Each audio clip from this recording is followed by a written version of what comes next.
नमस्कार दोस्तों, आप सभी लोगों का बहुत बहुत स्वागत है आप सभी के अपने परिवार स्टूडेंट डिलाइट में। यार दोस्तों, आज हम मैथ्स का 8वां मॉक टेस्ट लेकर आपके बीच आया हूं।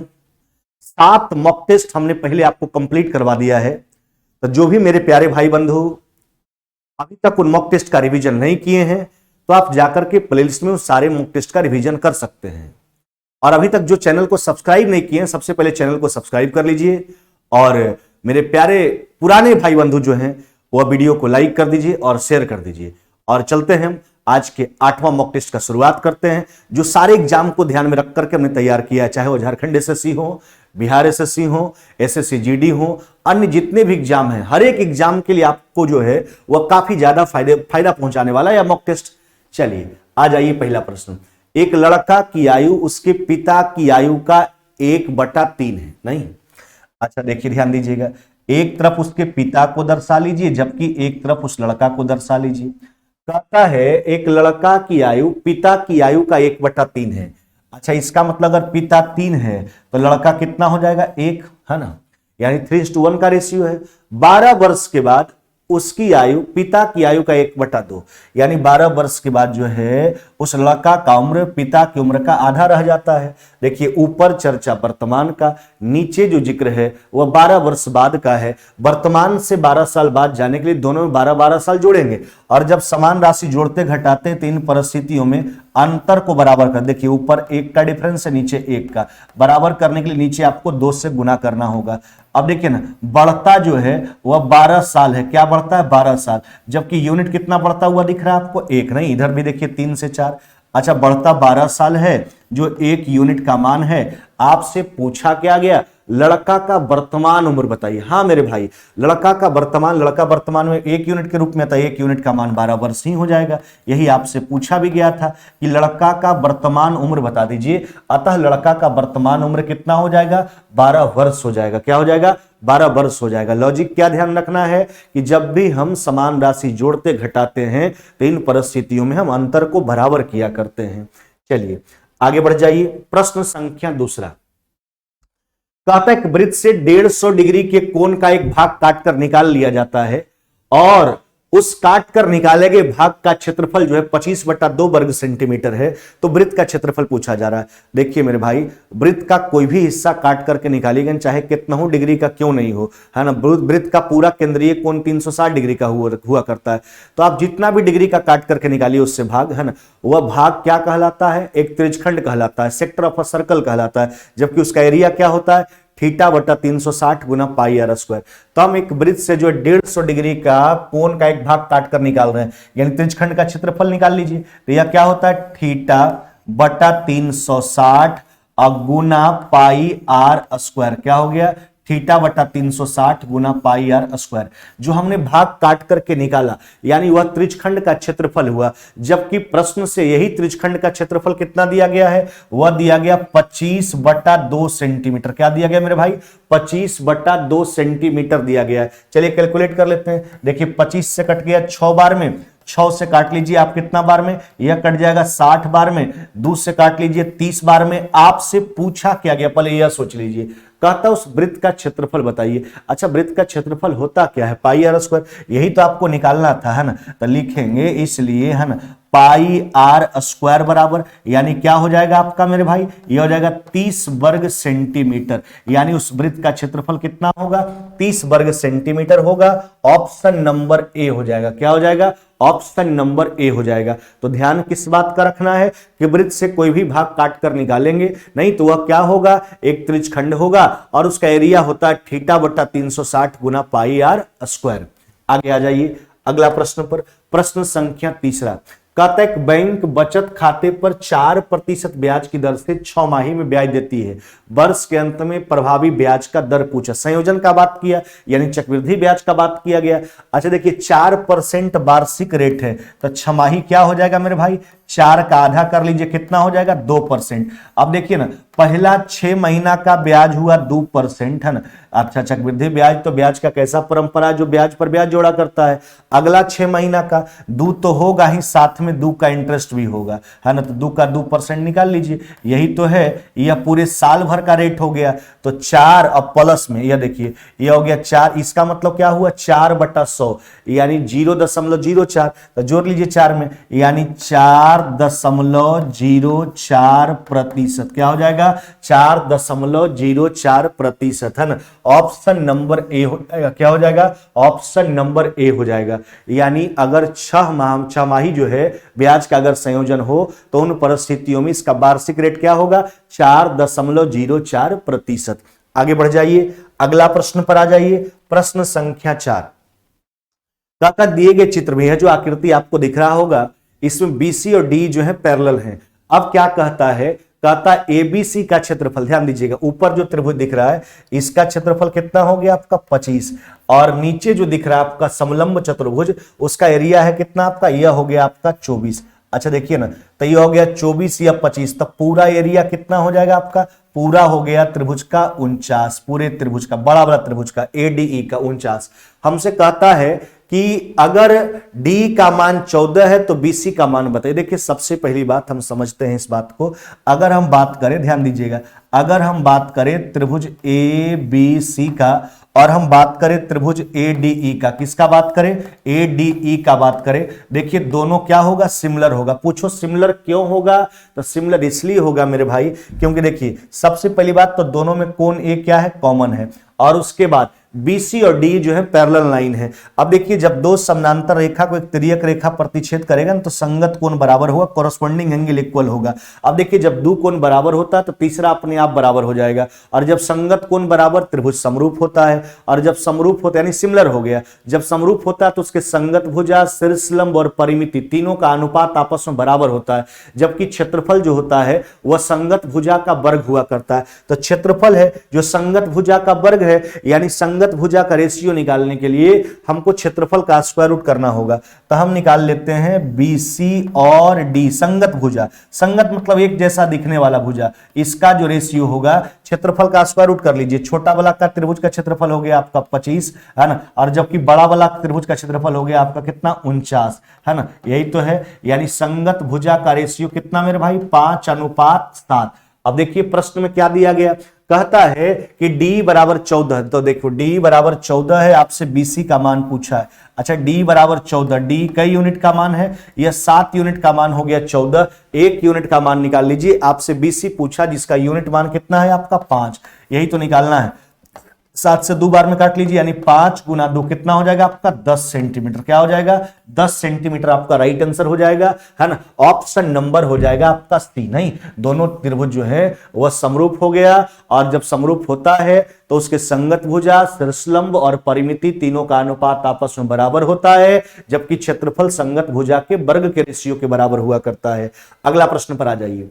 कहता पुरुषों और घोड़ों के एक निश्चित समूह में, है, पैरों की कुल संख्या सिर के संख्या के दुगना से 14 अधिक है, तो कहता समूह में कुल कितने घोड़े हैं।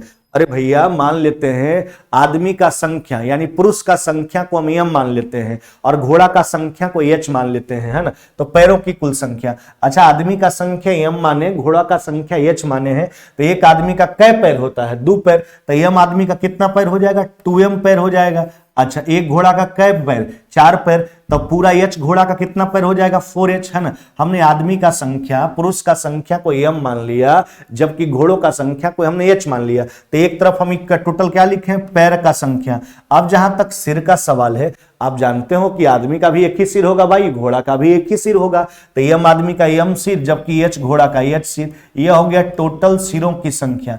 क्या बोला गया था प्रश्न में, पैरों की कुल संख्या सिरों की संख्या से दुगना से 14 क्या है, ज्यादा है, दुगना से 14 ज्यादा, यानी पैर का जो संख्या है दोनों मिला करके या दोनों के सिरों की कुल संख्या के दुगना से 14 ज्यादा है। चलिए इसको सोल्व कर लेते हैं, तो यह हो जाएगा 2M प्लस में 4H, है ना।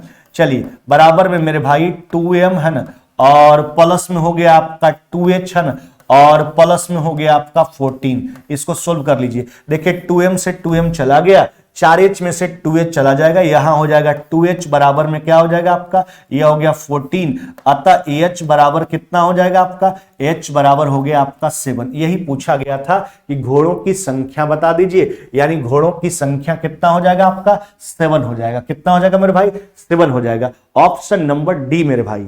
आगे आ जाइए, प्रश्न संख्या 6। चलिए, अगर आपको वीडियो बढ़िया लगता हो तो आप लोग वीडियो को जरूर शेयर कीजिए, लाइक कीजिए, है ना, और बेल आइकन को भी दबाना नहीं भूले। वह लोग जो अभी तक चैनल को सब्सक्राइब नहीं किए हैं, सब्सक्राइब करके बेल आइकन को दबा लीजिए, ताकि जब भी हम लोग के द्वारा बेहतर कंटेंट्स तैयार किया जाए तो नोटिफिकेशन आपको तुरंत पहुंच जाए।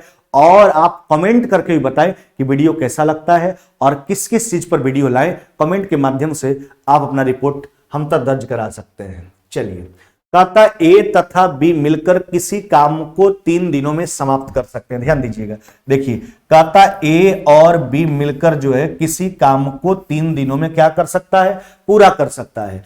कहता लेकिन 2 दिन काम करने के बाद बी छोड़ दिया। अच्छा, 2 दिन में दोनों मिलकर कितना काम किया, पहले इस पे चर्चा कर लीजिए। अच्छा, 3 दिन में पूरा काम करता है, 1 दिन में कितना करेगा, 1/3। तो 2 दिन में कितना करेगा, 2/3। इतना काम दोनों मिलकर कर लिया, बचा काम कितना, 1 में से घटा लीजिए, यानी 1/3 काम और बचा दोनों के 2 दिन करने के बाद। लेकिन 2 दिन के बाद जो है बी काम छोड़ देता है। यदि काम अगले 2 दिन में समाप्त हो जाता है, सोचिए 2 ही व्यक्ति है, ये ए और बी, तो अगर बी काम छोड़ दिया तो शेष काम को कौन पूरा करेगा, ए। और कितना दिन में करता है, 2 दिन में। कितना काम करता है, 1/3। तो पूरा के लिए तो ज्यादा समय लेगा, यानी कितना, 6। चलिए यहां से पूरा कार्य जुम कर लेते हैं, एलसीएम 6। इफिशियंसी देख लीजिए, ये दोनों मिलकर 3 दिन में 6, दोनों का इफिशियंसी 2 है ना, जबकि ए जो है 6 दिन में 6, इसका इफिशियंसी कितना, 1। कहता है बी अकेले कितने दिन में इस काम को समाप्त कर लेगा। अब क्या करेंगे, तो पूरे कार्य में बी के इफिशियंसी से डिवाइड करेंगे। बी का इफिशियंसी कैसे निकालिएगा, तो दोनों में से 1 घटा लीजिए, 2 में से 1 चला गया, 1, यानी बी अकेले इस काम को कितना दिन में कंप्लीट कर लेगा मेरे भाई, वह 6 दिन में बी अकेले जो है इस काम को पूरी जो है सकी कंप्लीट कर लेगा, है ना, 6 दिन में। ऑप्शन नंबर हो जाएगा आपका सी। क्या हो जाएगा मेरे भाई, ऑप्शन नंबर हो जाएगा आपका सी। चलिए अगला प्रश्न पर आ जाइए, प्रश्न संख्या 7वां। कहता क्या है, 6 घंटी एक साथ बजना आरंभ हुई, नहीं, अच्छा, और यदि ये घंटियां जो हैं 2, 4, 6, 8, 10 एवं 12 सेकंड के अंतराल पर बजती हो, है ना, तो हमसे कहता 30 मिनट में वे कितनी बार एक साथ बजे। कितना सेकंड के अंतराल पर बजता है, 2, 4, 6, 8, 10 एवं 12 सेकंड के अंतराल पर बजता है। यही ना बात किया गया है। इसका मतलब क्या हुआ कि अगर पहला घंटी अभी बजा है तो हर 2-2 सेकंड के बाद बजेगा, दूसरा जो है अगर अभी बजा है तो हर 4-4 सेकंड के बाद बजेगा, तीसरा 6-6 सेकंड के अंतराल पर, चौथा 8-8 सेकंड के अंतराल पर, पांचवा 10-10 सेकंड के अंतराल पर, और छठा 12-12 सेकंड के अंतराल पर। यानी सब जो है देखिए, ये तो 2 के मल्टीपल में ही बजेगा जब भी बजेगा, तो ये 4 के मल्टीपल, ये 6 के मल्टीपल, ये 8 के मल्टीपल, ये 10 के मल्टीपल, ये 12 के मल्टीपल में ही बजेगा। जैसे 12वां सेकंड बजा, फिर 24वां सेकंड, फिर 36वां सेकंड, ऐसे बजेगा। तो अगर सारा घंटी को हम एक साथ बजाएं तो पुनः कितना देरी बाद एक साथ बजेगा, पहले यह निकालिए, कितना देरी के बाद बार बार जो है वह एक साथ बजते रहेगा। तो इन परिस्थिति के लिए क्या करते हैं, सबसे कटने वाला सबसे छोटी संख्या निकाल लीजिए, यानी इसका एलसीएम निकाल लेंगे।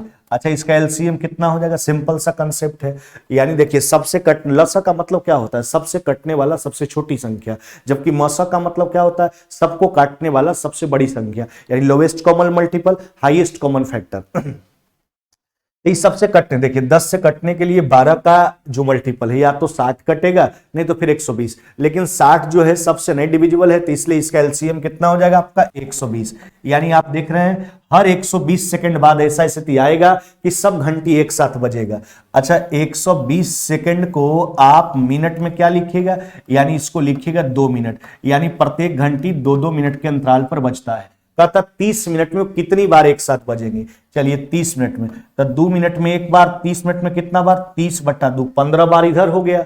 अब सोचिए इसका शुरुआत जो है एक बार हमने अपने तरीका से किया था। अच्छा, घंटी इतना होशियार तो नहीं है, कहेगा चल ऐसा सब मिलके साथ बजते हैं, अरे ऐसा तो नहीं होने वाला है। इस प्रक्रिया का शुरुआत करवाने के लिए सारा घंटी को हमने शुरू में एक साथ बजाया था, तो इसमें एक आपको जोड़ना पड़ेगा, है ना। चलिए काट लीजिए इसको 15 बार में, तो 15 प्लस में 1 कितना हो जाएगा आपका, यह हो जाएगा आपका 16 बार। कितना बार, 16 बार। यही आपसे पूछा गया था कि 30 मिनट में वो कितनी बार इकट्ठा बजेगी, सारे घंटी एक साथ बजेगी, तो 16 बार, 15 नहीं, क्या हो जाएगा आपका 16, क्योंकि शुरुआत में एक बार हमने उसको बजाया था, तो वह एक आपको जोड़ करके उत्तर करना है। चलिए अगला प्रश्न पर आ जाइए। कहता 3, 2 और 0, 0 बिंदुओं से होकर गुजरने वाली है ना रेखा का समीकरण क्या होगा। इसका समीकरण पूछा गया है। देखिए सबसे पहली बात कि अगर कोई बिंदु किसी अगर कोई रेखा जो है किसी बिंदु से होकर गुजरता है, समझिए वो बिंदु उस रेखा को सेटिस्फाइड करता है, तो एक तो आपके पास तरकीब है कि कौन सा ऑप्शन ऐसा है जिसमें यह पॉइंट, इस बिंदु का निर्देशांक रखिए चाहे इस बिंदु का निर्देशांक रखिए, रखने के बाद इक्वेशन जो है वो सेटिस्फाइड हो जाता है। ये देखिए आपको ऑप्शन नंबर डी मिलता होगा, और कोई भी ऑप्शन आप जांच करके देख लीजिए। आप यहां देखिए ना कि x बराबर 3 y बराबर 2 रखिएगा, इक्वेशन जो है संतुलित है, और किसी में ऐसा नहीं होने वाला है। देखिए 2 तरीके 6, 3 दूना 6, 6 में से 6 गया 0, अगला भी बिंदु सेटिस्फाइड करेगा इसको, x बराबर 0 y बराबर 0, परिणाम 0। यह तो हुआ ऑप्शन से जांचने का तरीका। क्या लॉजिक बताए, एग्जाम में हमको ऐसा ही बनाना है, बनाने का तरकीब भी आपको सिखा रहे हैं, लेकिन एग्जाम में ऐसा ही हमको प्रश्न को बनाना है कि अगर आपको बोले कि अगर इस बिंदु से कौन सा रेखा होकर गुजरता है, तो कुछ नहीं करना है, उस बिंदु के x कोऑर्डिनेट और y कोऑर्डिनेट का मान जो है, x कोऑर्डिनेट का मान x के जगह पर, y कोऑर्डिनेट का मान y के जगह पर रख करके देखेंगे कि कौन सा इक्वेशन जो है संतुलित है। अब आइए तो वैसे उस आधार पर तो उत्तर निकाल लिया ऑप्शन नंबर डी। अब इसको बनाते हैं। देखिए किसी भी रेखा का समीकरण फाइंड करने के लिए, समीकरण ज्ञात करने के लिए सबसे पहले उसका स्लोप निकालना जरूरी हुआ करता है। चलिए स्लोप निकाल लेते हैं। अच्छा देखिए अगर दो बिंदु का निर्देशांक दिया जाता है तो स्लोप हम कैसे निकालते हैं, स्लोप निकालते हैं मेरे भाई by2 माइनस में by1 है ना, और बट्टा x2 माइनस में x1, by2 माइनस by1 बट्टा x2 माइनस x1। चलिए by2 यानी क्या हो गया आपका 0, by1 कितना हो गया माइनस में 2, x2 0 और बट्टा हो गया माइनस में 3, यानी माइनस में 2 बट्टा माइनस 3, यह तो हो गया 2 बट्टा 3। अच्छा इक्वेशन ऑफ अ लाइन जो हुआ करता है वह क्या होता है, वह होता है बाई माइनस में by1 है ना, बराबर में m इंटू एक्स माइनस में x1।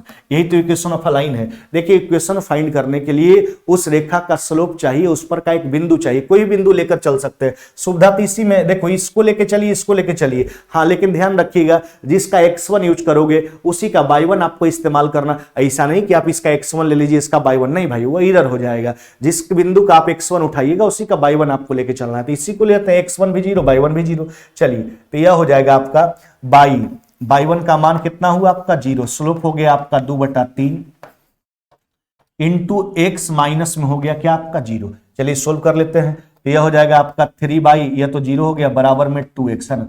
अच्छा तो उधर भेज दीजिए, यानी 2x माइनस में 3 है ना, बराबर में क्या हो गया 0। यही तो इक्वेशन ऑफ अ लाइन आ गया, 2x माइनस में 3 बराबर 0, ऑप्शन नंबर डी। तो अगर दो बिंदु का निर्देशांक दिया जाए तो पहले स्लोप निकालने के लिए क्या सिखाए, by2 माइनस by1 बटा x2 माइनस x1, फिर इक्वेशन ऑफ अ लाइन क्या बताए, y माइनस में by1 बराबर m इंटू एक्स माइनस में x1। तो आप जैसे मर्जी वैसे प्रश्न को बना सकते हैं। चलिए आगे बढ़ जाइए, 9 नंबर आ जाइए। कहता है एक समचतुर्भुज का क्षेत्रफल, समचतुर्भुज यानी रोम्बस, समचतुर्भुज कहने का मतलब वैसा समानांतर चतुर्भुज जिसका चारों भुज आपस में क्या हो, बराबर हो। इसके एक विकर्ण का लंबाई 24 है, समचतुर्भुज की प्रत्येक भुजा का लंबाई पूछा गया। अच्छा समचतुर्भुज का क्षेत्रफल होता क्या है, यह क्षेत्रफल दिया गया है। क्षेत्रफल क्या होता है, 1/2 गुने विकर्णों का गुणनफल। इसमें पहला विकर्ण जो है आपका 24 है, दूसरा विकर्ण हम निकालते हैं यानी D2 निकालते हैं, दूसरा विकर्ण ध्यान दीजिएगा 24 से काट लीजिए कितना बार में, 9 बार में। अतः D2 का मान कितना हो गया आपका, D2 हो गया आपका 18 मीटर में, सॉरी 18 मीटर, दूसरा विकर्ण। अब देखिए एक समचतुर्भुज का निर्माण कर लीजिए है ना, देखिए एक समचतुर्भुज का निर्माण कर लीजिए। देखिए समचतुर्भुज का क्षेत्रफल आधार गुणे ऊंचाई भी हुआ करता है क्योंकि यह पैरेललोग्राम का रूप हुआ करता है। अब देखिए ना हम जानते हैं कि समचतुर्भुज का जो विकर्ण होता है एक दूसरे को समकोण पर क्या करता है, समद्विभाजित करता है। क्या करता है, समकोण पर समद्विभाजित करता है। अब देखिए ना तो इसका पहला विकर्ण जो था वह एक विकर्ण कितना था 24, कितना कितना बटेगा 24 बट जाएगा आपका 12 और 12 में, और दूसरा विकर्ण क्या निकल के आया 18, ये कितना बटेगा 9 और 9 में, नहीं आप जानते हैं, आपको हम बताए भी हैं कई बार कि समचतुर्भुज का विकर्ण एक दूसरे को समकोण पर समद्विभाजित किया करता है। अब सिंपल सा बात है, 9 12 कितना हो जाएगा 15, और आपसे यही पूछा गया था अगर इसके एक भुजा का लंबाई 15 है तो प्रत्येक भुजा का लंबाई 15 होगा, क्योंकि प्रत्येक भुजा इसका आपस में बराबर हुआ करता है। ऑप्शन नंबर क्या हो जाएगा सी। तो हमने इसका दूसरा विकर्ण निकाल लिया। उसके बाद लॉजिक क्या लगाया हमने, इसका विकर्ण एक दूसरे को समकोण पर समद्विभाजित करता है। एक विकर्ण 24 था, 12 12 में बट गया, एक 18 था, 9 9 में बट गया, 9 12 15। आप निकाल भी सकते हैं हाइपोटेनस, है ना, जैसे 9 का स्क्वायर 81, 12 का स्क्वायर 144, जोड़िएगा 225, 225 का स्क्वायर रूट हो जाएगा 15। चलिए अगला प्रश्न पर आ जाते हैं। कहता राकेश जो है अपने वेतन का 15% शाब्दिक निक्षेप खाते में जमा करता है और शेष का 30% किराना पर खर्च करता है। यदि हाथ में उसके पास 2380 रुपया जो है ना, का रोकड़ा है, यानी 2380 रुपया इन दोनों के बाद जो है उसके पास बचा हुआ है, तो कहता है उसका वेतन क्या था। अरे भैया राकेश का वेतन को x मान लेते हैं। ध्यान दीजिएगा, अपने वेतन का राकेश जो है 15% शाब्दिक निक्षेप खाता में जमा कर दिया, तो शेष कितना बच गया, 15% हटा दीजिए, यानी कितना बचा 85%। अब जो बचा हुआ रकम है शेष का बोला गया है, 30% किराना पर खर्च कर दिया। अच्छा, इसका 30% हटा दीजिए, कितना बचेगा मेरे भाई, बचा 70%। अब उसके पास जो बचा हुआ राशि है वह राशि कितना है, वह है 2380 रुपया। कितना है, 2380 रुपया। हमसे कहता क्या है, उसका वेतन कितना था जिसको हमने x मान रखा है। चलिए इसको 70 से काट करके उड़ाइए तो एक जीरो कट जाएगा, 70 के 21, 7 के 28। देखिए 70 पचे 85 और यह हो गया आपका 20 पचे 100। 17 से काट लीजिए, कितना बार में कट जाएगा आपका, 2 बार में। अतः x बराबर कितना हो जाएगा, यह हो जाएगा 4000। कितना मेरे भाई, 4000 रुपया हो जाएगा। यही आपसे पूछा भी गया था, है ना, कि जो राकेश का जो वेतन है वह वेतन कितना है जिसको हमने x माना, राकेश का वेतन कितना हो जाएगा, वह हो जाएगा 4000 रुपया। नहीं, राकेश का वेतन कितना हो जाएगा, 4000 रुपया। आगे बढ़ जाइए, अगला प्रश्न पर आ जाइए। 11 नंबर देखिए क्या कहता है, समझिए। लंबा चौड़ा देख करके हड़कना नहीं है, डरना नहीं है भाई, आपको निडर बन करके रखना है। चलिए, एक हवाई जहाज स्थिर ऊंचाई पर जो है, ध्यान दीजिएगा, उड़ रहा है। प्रातः 10 बजे यह 30 डिग्री के उन्नयन कोण पर दिखाई देता है। 1 मिनट के बाद वह 60 डिग्री के उन्नयन कोण पर दिखाई देता है। यदि विमान की चाल 960 किलोमीटर प्रति घंटा, एच का मान, यानी एच क्या है, विमान का ऊंचाई, जिस ऊंचाई पर विमान उड़ रहा है। देखिए ध्यान दीजिएगा, यह मान लीजिए इतना एच ऊंचाई पर विमान उड़ रहा था।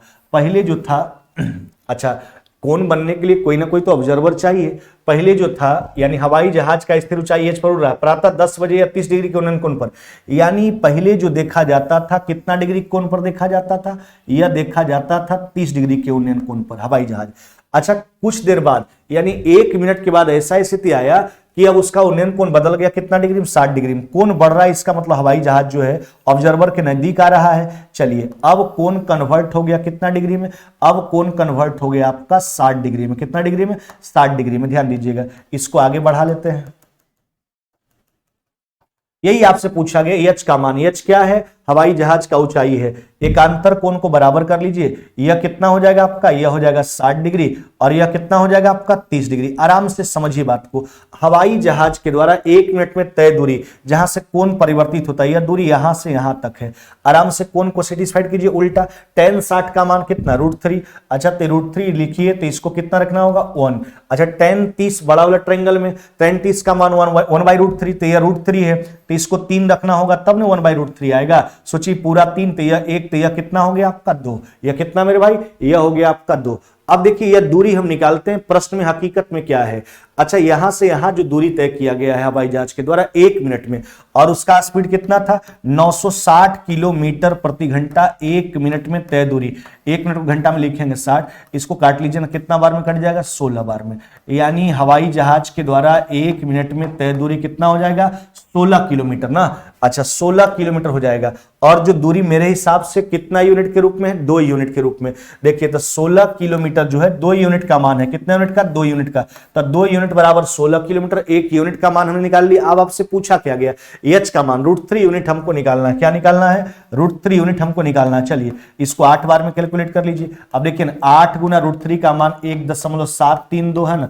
अब 17 यानी देख लीजिए 36 से 136, यानी 13.86 किलोमीटर वाला अप्रोक्स में, क्या 13.86 किलोमीटर, ज्यादा क्या हम कुछ करें, ऐसा ही अप्रोक्स में सोच लेंगे, 13.86 किलोमीटर वाला हो जाएगा। ऑप्शन नंबर क्या हो जाएगा आपका बी।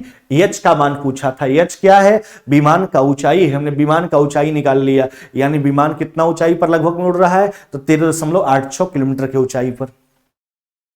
आगे आ जाइए, प्रश्न संख्या 12 कहता 2, 3, 6 का चतुर्थानुपात का पता लगाए। देखिए चतुर्थानुपात का मतलब क्या हुआ कि यानी 3 पद दिया गया, चौथा पद पर क्या रखे ताकि 2 अनुपात आपस में क्या हो जाए, बराबर हो जाए। जैसे इसका मतलब यह हुआ 2, 3 है ना, चौथा पद पर क्या रखें ताकि 2 अनुपात आपस में बराबर हो जाए, मान लेते हैं x रख लेते हैं, तो हो जाएगा 2/3 है ना, बराबर में 6 कितना हुआ x है ना। चलिए इसको काट लीजिए, कट जाएगा 3 बार में, यह कट गया आपका 3 बार में, अतः x बराबर कितना हो जाएगा आपका 9। यह तो बिल्कुल बाई प्रोसेस हो गया, जैसे हर चीज पूछा जाता है, प्रथम समानुपाती, द्वितीय समानुपाती, तृतीय समानुपाती, चतुर्था समानुपाती, तो बाई फार्मूला भी जा सकते हैं। अगर प्रथम समानुपाती पूछे है ना, a और b का a²/b, a और b का द्वितीय अनुपाती बोले या मध्यानुपाती बोले √a भी हो जाएगा, a और b का तृतीय अनुपाती बोला जाए b² हो जाएगा, ABC का चतुर्थानुपाती बोला जाए BC/a हो जाएगा। तो यह बाई उसी से इसका निर्माण होता है, यह प्रोसेस से ही उसका निर्माण होता है। आप इससे भी बना सकते हैं, चतुर्थानुपाती बोला था BC/a है ना, यानी क्या हो जाएगा 3 × 6/2, 2 से काट लीजिए 3 बार में, यानी 3 × 3 कितना हो जाएगा आपका 9 मेरे भाई, क्या हो जाएगा 9। ऑप्शन नंबर क्या हो जाएगा आपका सी नंबर आपका राइट आंसर हो जाएगा। चलिए अगला प्रश्न पर आ जाइए। एक आयताकार खेत की लंबाई और चौड़ाई का रेशियो 4:3 है, यदि खेत का क्षेत्रफल 1452 वर्ग मीटर है। यह क्या है, खेत का क्षेत्रफल है, आयताकार खेत का क्षेत्रफल है। अब क्या कहता सुनिए, तो 12 रुपए प्रति मीटर की दर से खेत की सीमा का बाउंड्री बनाने का लागत पूछा गया।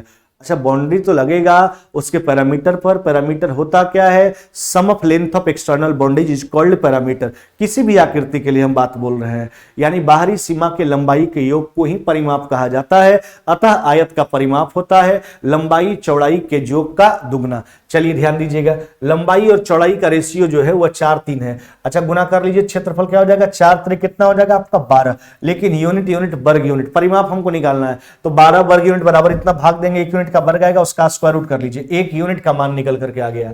अब देखिए ध्यान दीजिएगा, आपको परिमाप चाहिए, परिमाप लंबाई चौड़ाई के योग का दुगना, लंबाई 1 यूनिट का मान आ गया, लंबाई चौड़ाई का योग कितना हो गया आपका 7, इसका दुगना कर लीजिए, उसका परिमाप निकल करके आ गया, आयताकार खेत का परिमाप निकल करके आ गया, वो बाउंड्री सीमा जो बाहरी सीमा है उसका लंबाई निकल करके आ गया। लागत कैसे है बाउंड्री करने का, 12 रुपए प्रति मीटर है ना, तो 12 से जो है से गुना कर लीजिए, इतना मीटर हुआ उसमें 12 से गुना कर लेंगे, बाउंड्री का लागत निकल करके आ जाएगा।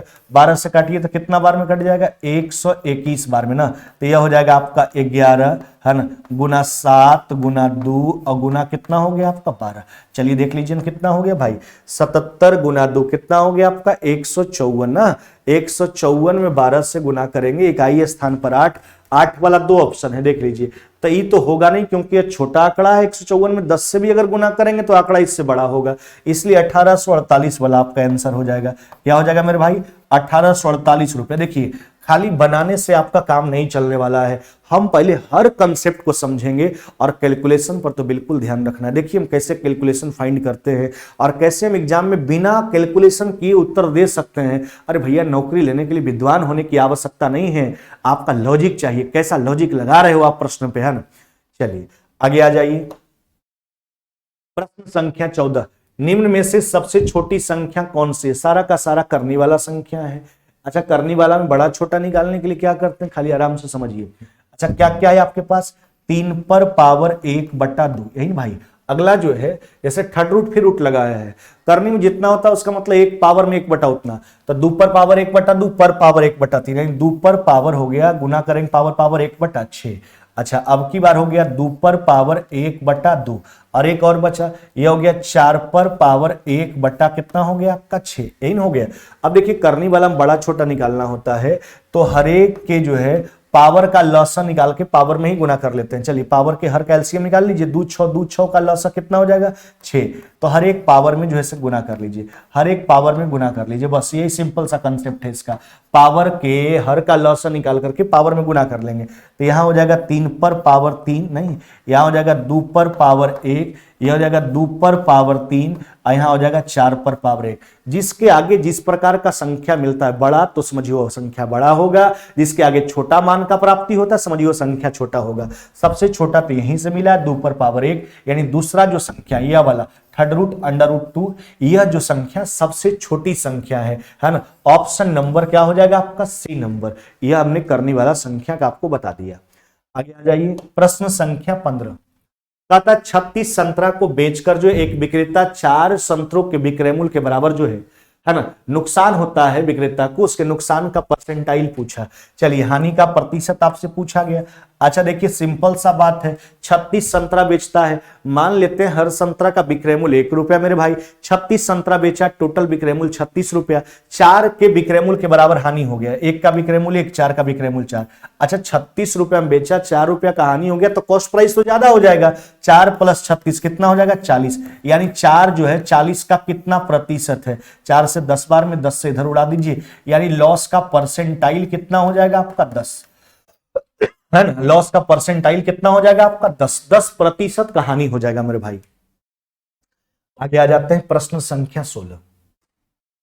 कहता 16 किलोमीटर प्रति घंटा की रफ्तार वाली नौका को जो है ध्यान दीजिएगा 4 किलोमीटर प्रति घंटा के बहाव वाली धारा के विपरीत जो है 108 किलोमीटर जाने में कितना समय लगेगा।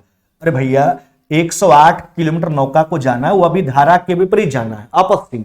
अच्छा धारा के विपरीत जाएगा तो चाल घटेगा, नौका का चाल माइनस में धारा का चाल, तो 16 स्पीड है नौका का, 4 धारा का, है ना। तो 16 में से 4 घटा लीजिए तो 16 माइनस में 4 कितना बच गया 12, 12 से काट लीजिए कितना बार में 9 बार में, यानी कितना घंटा का समय लगेगा नौका को धारा के विपरीत जाने में 9 घंटा का समय लगा। कितना मेरे भाई 9 घंटा का, यानी धारा के विपरीत उस नाव को 108 किलोमीटर का दूरी तय करने में लगने वाला जो समय होगा 9 घंटा। धारा के साथ जाते हैं चाल जोड़ लेते हैं, धारा के विपरीत जाते हैं चाल घटा लेते हैं। चलिए अगला प्रश्न पर आ जाइए। देखिए यह शानदार प्रश्न है, यह प्रश्न बार बार कई एग्जाम में पूछा जाता है, मैक्सिमम मिनिमम वैल्यू से संबंधित है। इसमें 6-7 तरह का प्रश्न पूछा जाता है, कभी मौका मिलेगा तो हर तरह का टॉपिक का जिक्र कर लेंगे, कितना टाइप का इसमें प्रश्न आता है। अभी फिलहाल इस प्रश्न पे चर्चा हो जाए। कहता 4 sin स्क्वायर थीटा प्लस में 16 cosec स्क्वायर थीटा का न्यूनतम मान। ध्यान दीजिएगा फॉर्मेट लिख देते हैं। देखिए अगर आपके प्रश्न का format a sin square theta plus में b cosec स्क्वायर थीटा, आराम से खाली गौर फरमाइएगा, b cosec square theta, a cos square theta, हाँ प्लस में b sec स्क्वायर थीटा, एक फॉर्मेट आओ, a tan स्क्वायर थीटा, ध्यान दीजिएगा मेरे भाई, और प्लस में b cot स्क्वायर थीटा। यह तीनों अगर फॉर्मेट हो तो चाहे कोई भी परिस्थिति क्यों नहीं हो, है ना, तो इसका जो मैक्सिमम होता है ना वह सदैव इन्फिनिटिव होता है। कोई भी परिस्थिति में यह तीनों फॉर्मेट का मैक्सिमम वैल्यू क्या होता है इन्फिनिटिव हुआ करता है। मिनिमम का डबल कंडीशन है, देखिए मिनिमम का डबल कंडीशन, वह कंडीशन क्या है ध्यान रखिएगा, अगर a का मान b से बड़ा या बराबर हो, ध्यान देना मेरे भाई, 3 परिस्थितियों में मिनिमम वैल्यू सबका होता है 2 अंडर रूट ए बी, क्या होता है 2 अंडर रूट ए बी, सबका 2 अंडर रूट ए बी, तीनों कंडीशन का।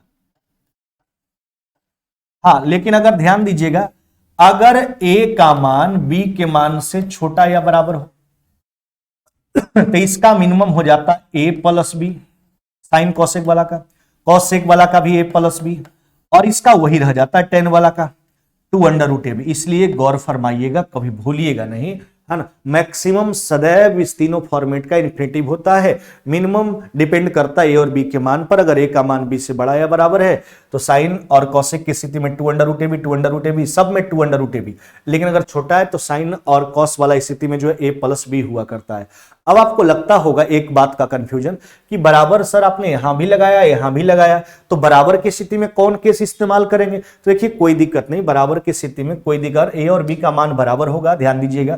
तो यह भी देखिए ए रखिएगा बी की जगह पर 2a स्क्वायर बन जाएगा, सॉरी 2 इंटू अंडर रूट ए स्क्वायर का मान हो जाएगा ए, तो 2a यह भी होगा और 2a यह भी होगा। तो वह नहीं सोचना है कि बराबर की स्थिति में कौन सा इस्तेमाल करें, कोई भी इस्तेमाल कीजिएगा उत्तर सही ही आएगा आपका। चलिए अभी प्रश्न पे आते हैं। फिलहाल इसका मिनिमम वैल्यू आपसे पूछा गया, आपको क्या लगता है a का मान b के मान से क्या है, छोटा है, अतः उत्तर हो जाएगा 4 प्लस में 16, यानी कितना हो जाएगा आपका 16 4 20, ऑप्शन नंबर सी। लेकिन अगर प्रश्न उलट जाता, 16 यहां चला जाता है ना, 16 यहां आ जाता, 4 यहां आ जाता, तो इस परिस्थिति में जो मिनिमम हो जाता मेरे भाई वह हो जाता 2 अंडर रूट ए बी, यानी 4 गुना 16, 64 का कितना हो गया आपका 8, यानी 8 गुना 2 कितना हो जाता 16। लेकिन वैसा होता तब, अभी उत्तर होगा फिलहाल 20। 18 नंबर आ जाइए। देखिए ए अनुपात बी का रेशियो दिया, बी सी का दिया, सी डी का रेशियो दिया, ए डी का पूछा। देखिए अगर पहला लास्ट का पूछे ना, कुछ मत कीजिए, सबको फ्रैक्शन में ला करके गुना कर लीजिए, सबको फ्रैक्शन में ला करके क्या कीजिए, गुना कर लीजिए। अच्छा रखिए तो मान को, यह हो जाएगा 2/3, यह कितना हो गया आपका 4/5, और यह कितना हो गया आपका 6/7। चलिए देखिए बी से बी कट गया, सी से सी कट गया, है ना, अभी तो कुछ कटने वाला फिलहाल, यहां से 3 से 2 बार में काट लीजिए। अब आपके पास क्या बच गया, ए और डी बच गया, यानी ए इस टू डी बराबर 4 गुना 8 गुना 16 अनुपात कितना हो जाएगा आपका 35। यही आपसे शायद पूछा भी गया था कि ए और डी का रेशियो बता दीजिए, यह हो जाएगा 16:35। तो जब भी देखिए इसको और भी तरीका है, रेशियो को मर्ज करके आप बना सकते हैं, लेकिन अगर शुरू वाला लास्ट वाला का पूछे कुछ मत कीजिए, सबको फ्रैक्शन में कन्वर्ट करके गुना कर लीजिए। अगला प्रश्न पर आ जाइए, प्रश्न संख्या 19। देखिए 19 क्या कहता है, कहता है a to the power x बराबर b, b to the power y बराबर c, c to the power z बराबर a, x y z का मान। देखिए कुछ नहीं करना है, सिंपल सा कंसेप्ट है, a बराबर c टू द पावर क्या है मेरे भाई z। अच्छा c का मान रखिए क्या है, c का मान हो गया b to the power y पर पावर z। अब देखिए b का मान रख दीजिए, b का मान हो गया आपका a to the power x है ना, चलिए पर पावर y। अब देखिए इस पर पावर आपका z है, बस अपने आ गया, देखिए a के रूप में मान, यह हो गया पावर पावर गुना a to the power x by क्या हो गया आपका z। नहीं, अब सिंपल सा बात है, देखिए दोनों तरफ a कहने का मतलब a पर पावर 1, नहीं, अब आधार समान है, पावर को कंपेयर करेंगे, यानी x into by into Z बराबर कितना हो जाएगा आपका मेरे भाई 1 हो जाएगा। क्या हो जाएगा 1 हो जाएगा। ऑप्शन नंबर क्या मेरे भाई बी हो जाएगा। चलिए अब समापन की ओर चलते हैं, और यह आज के मॉक टेस्ट का आखिरी प्रश्न है ना। आपको एकदम जरूर वीडियो बढ़िया लगा होगा, आपको कहने का कोई सवाल ही नहीं है, और बढ़िया अगर लगा होगा तो आप लोग वीडियो को शेयर कर दीजिए और लाइक भी कीजिए, और कमेंट करके बताइए कि मजा आया इस सेशन में कि नहीं आया। अगर बढ़िया लगा हो तो, नहीं लगा तो कोई बात नहीं, है ना। चलिए, और जो चीज पर आपको वीडियो चाहिए कमेंट के माध्यम से जरूर बताएं, और जो भी मेरे प्यारे भाई बहन जो है चैनल पे अभी तक नए हैं अभी फिलहाल, और चैनल को अभी तक सब्सक्राइब नहीं किए हैं तो सब्सक्राइब भी कर लीजिए, और साथ में बेल आइकन को भी दबाना मत भूलिए। चलिए, एक समबाहुभुज का प्रत्येक अंतःकोण अपने बहिष्कोणों से 36 डिग्री अधिक है ना, तो हमसे कहता है इस बहुभुज के भुजाओं की संख्या बताइए। पहले बात हो जाए समबाहुभुज का, रेगुलर पॉलीगन का। अरे भैया कई लोग कंफ्यूजन में रहते हैं, समबाहुभुज यानी खाली भुजा बराबर, नहीं नहीं, ध्यान दीजिएगा, समबाहुभुज कहने का मतलब ऐसा बहुभुज जिसका प्रत्येक भुजा आपस में बराबर हो, प्रत्येक कोण आपस में बराबर हो, समबाहुभुज कहलाता है। अब सिंपल सा कंसेप्ट है कि अगर भुजा बराबर होगा तो कोण तो बराबर होगा ही, है ना। अब चलिए क्या कहता है, प्रत्येक अंतःकोण बाह्य कोणों से 36 डिग्री ज्यादा। देखिए इंटरनल माइनस में एक्सटर्नल, है ना, बराबर में कितना हो गया आपका 36। जबकि हम जानते हैं किसी बहुभुज के एक अंत और एक बाह्य कोणों का योग जो हुआ करता है वह होता है आपका 180। एक बाह्य कोण का मान निकाल लेते हैं, इंटीरियर काट लीजिए, एक्सटीरियर निकाल लेंगे तो घटाना पड़ेगा, तो माइनस में 2 एक्सटीरियर बराबर में हो जाएगा आपका माइनस में 144 ना। अच्छा माइनस माइनस तो कट गया, एक बाह्य कोण का मान कितना डिग्री आ गया आपका 72 डिग्री। हमने बाह्य कोण क्यों निकाला, देखिए क्योंकि फिक्स होता है किसी बहुभुज में सभी बाह्य कोणों का योग कितना होता है 360। अगर समबाहुभुज है तो उसका प्रत्येक कोण आपस में बराबर होगा, प्रत्येक भुजा आपस में बराबर होगा, तो अगर सारा कोण बराबर है तो एक कोण से डिवाइड कर लेंगे तो कोण का संख्या आ जाएगा, जितना कोण उतना भुजा, यानी इस बहुभुज में भुजाओं का संख्या कितना हो जाएगा आपका 5 हो जाएगा। क्या मेरे भाई 5 हो जाएगा। ऑप्शन नंबर क्या हो जाएगा आपका डी। क्या हो जाएगा मेरे भाई, ऑप्शन नंबर हो जाएगा आपका डी। चलिए आज का सेशन हमने यही कंप्लीट कर दिया, पूरा का पूरा 20 क्वेश्चन हमने लेकर आया था, पूरा कंप्लीट हो गया। तो अभी तक जो भी पीछे वाले मॉक टेस्ट का रिवीजन नहीं किए हैं तो आप जाकर के प्लेलिस्ट से देख करके पीछे के जितने भी मॉक टेस्ट हुए हैं आप उनका रिवीजन कर सकते हैं। जीके जीएस का डेली कंटेंट्स आपके बीच लाया जा रहा है, और भी आपको जो चाहिए वो कमेंट के माध्यम से आप हम तक बात को पहुंचाइए, और हम आपको वीडियो के माध्यम से वह कंटेंट्स देने का प्रयास करेंगे। फिलहाल इतना ही, आगे के वीडियो में फिर मुलाकात होगी, तब तक लेते हैं विदा। जय हिंद जय भारत।